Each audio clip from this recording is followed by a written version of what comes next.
அஸ்ஸலாமு அலைக்கும் வரஹ்மத்துல்லாஹி தஆலா வபரகாத்துஹு. இன்னைக்கு நம்ம வீடியோல என்ன பார்க்க போறோம் அப்படின்னா, நூரானி காயிதாவுடைய பாடங்கள் தொடர்ச்சியா ஷத்து பெற்ற எழுத்துக்கு முன்னால் ஹரக்கத் இல்லாத எழுத்து வருமானால் அதை சேர்க்காமல் விட்டுவிட வேண்டும். உதாரணத்துக்கு பாருங்க, வாவ் லாம் லாம் லாம் இருக்கு. இந்த 4 எழுத்துக்கள்ல வாவுக்கும் லாமுக்கும் இடையில பாத்தீங்கன்னா 2 எழுத்துக்கு அலிஃப் மற்றும் லாமுக்கு நான் எந்த ஹரக்காவும் இல்லை. இப்படி எழுதியிருப்பாங்க குரான்ல. ஆனா இதை நம்ம என்ன பண்ணோம், நம்ம இந்த இடத்துல இதை போக்கிட்டு நம்ம வாவை அந்த லாமோட இணைச்சு ஓதிடணும். ஸோ ஓதக்கூடிய முறை இது. கீழே சின்ன ஒரு வட்டத்துக்குள்ள கொடுத்துருக்கோம்ல, அந்த வட்டத்துக்குள்ளதான் ஓதக்கூடிய முறையும் மேல உள்ளது குரான்ல எழுதப்பட்டிருக்க முறை இருக்கு.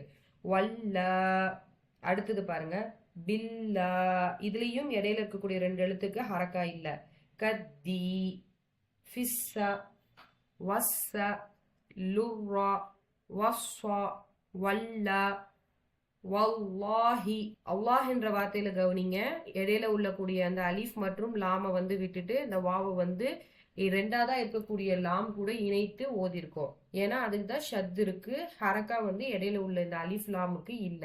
வல்லாஹி, பில்லாஹி, கத்திஹானி, ஃபிஸ் ஸமாவாதி, வஸ்ஸலாமு, யகூலுர் ரசூலு, வஸ்ஸாலிஹாதி, வல்லதீன.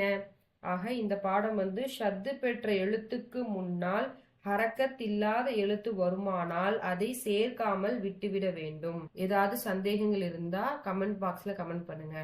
அஸ்ஸலாமு அலைக்கும் வரஹ்மத்துல்லாஹி தஆலா வபரகாத்துஹு.